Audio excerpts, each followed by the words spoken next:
নমস্কার বন্ধুরা, চলে এসেছি নতুন একটি জবা গাছের ভিডিও নিয়ে। আশা করি আপনারা সকলে ভালো আছেন। বন্ধুরা, জবা গাছের জন্য আজকে আমি বিশেষ কিছু পরিচর্যা নিয়ে এসেছি, যে পরিচর্যাগুলো আমাদের এই শীতে গাছগুলোকে ভালো রাখবে। বন্ধুরা, জবা গাছ তো আমরা সবাই বসাই, কিন্তু সেই জবা গাছকে ঠিকঠাক পরিচর্যা করতে হবে, তবেই কিন্তু আপনার গাছটা সুন্দরভাবে বেড়ে উঠবে এবং তার সাথে এইভাবে গাছ ভরা ফুল পাবেন। বন্ধুরা, আমরা গাছে তো নানান সময় নানান রকমের খাবার দিই, কিন্তু একটা ছোট গাছ বৃদ্ধি করার জন্য তাকে কিন্তু প্রথমে নাইট্রোজেন সমৃদ্ধ খাবার দিতে হবে। আর এই নাইট্রোজেন সমৃদ্ধ খাবার কিন্তু আমরা ঘরে রান্নাঘর থেকেই পেয়ে যাই। সেই খাবার যদি আমরা গাছে ঠিকঠাক ঠিক সময়ে দিতে পারি, তাহলে কিন্তু আমাদের গাছগুলো এইভাবে বৃদ্ধি পাবে। বন্ধুরা, গাছকে খাবার দেওয়ার জন্য কিন্তু একটা পরিমাপ জানতে হবে। ছোট গাছের জন্য যেমন আমরা কিছুটা কম দেব, বড় গাছের জন্য কিন্তু খাবারটা আমাদের একটু বেশি দিতে হবে। এই পরিমাপগুলো কিন্তু ঠিকঠাক জানতে হবে, তাহলেই কিন্তু আমাদের গাছগুলো ঠিকভাবে বেড়ে উঠবে। আমি আজকে যে নাইট্রোজেন সমৃদ্ধ খাবার এনেছি সেটা আমাদের রান্নাঘরেরই থাকে, সেটা হচ্ছে চা পাতা। এই চা পাতার জন্য কিন্তু আমাদের গাছের পাতাগুলো দেখুন যেমন সবুজ হয়ে আছে, তেমন কিন্তু সে বেড়ে উঠছে এবং ঝাড় হচ্ছে। এই নাইট্রোজেন এমনই একটি খাবার গাছের জন্য, সে কিন্তু বৃদ্ধির জন্য, তার পাতা সবুজ রাখার জন্য ভীষণ ভূমিকা। আমরা একটা গাছে যেমন নাইট্রোজেন সমৃদ্ধ খাবার দেব, তেমন ফসফরাস এবং পটাশিয়াম। প্রথমেই যেটা দিতে হবে গাছের জন্য সেটা হচ্ছে নাইট্রোজেন সমৃদ্ধ খাবার, এবং এই পরিমাপটা কিন্তু ছোট গাছের জন্য আমরা মেপে দেব। এই চা পাতার মধ্যে আছে প্রচুর পরিমাণে ট্যানিক অ্যাসিড, যেটা আমাদের মাটিটাকে অম্লত্ব রেখে দেয়। আর আমরা জানি কিছু মাটি,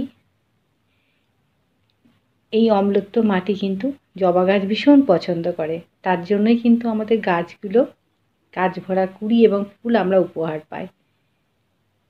এই চা পাতাগুলোকে আমরা কিভাবে ব্যবহার করব?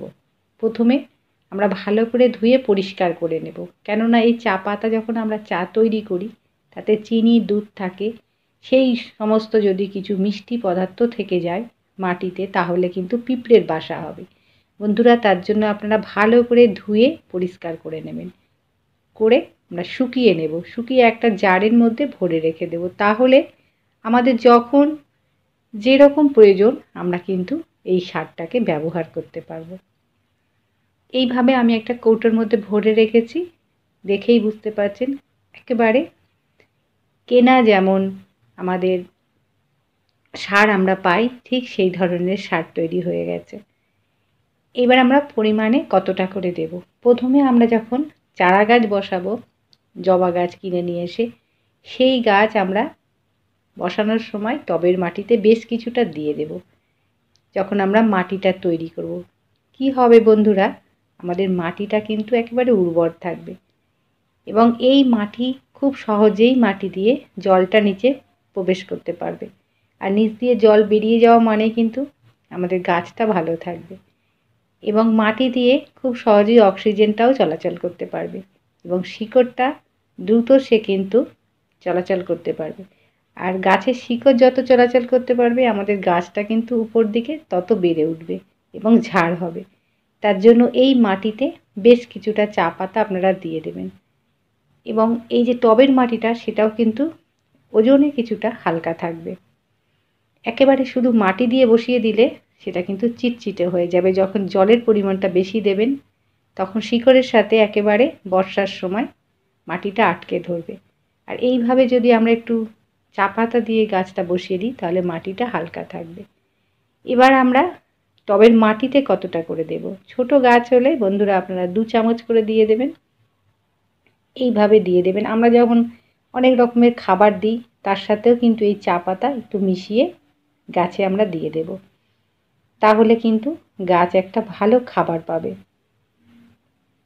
এইভাবে দেওয়ার পর আমি একটু মাটি দিয়ে এই সারটাকে ঢাকা দিয়ে রেখে দিচ্ছি। এটা থেকে আমাদের ছোট জবা গাছ দ্রুত কিন্তু সে বৃদ্ধি পাবে, কেননা প্রথমেই আমাদের গাছকে নাইট্রোজেন সমৃদ্ধ খাবার দিতে হবে, তারপর ফসফরাস, তারপর পটাশিয়াম। এই জন্য এইভাবে যদি আমরা গাছকে মেপে খাবার দিই তাহলে কিন্তু আমাদের গাছগুলো দ্রুত বেড়ে উঠবে।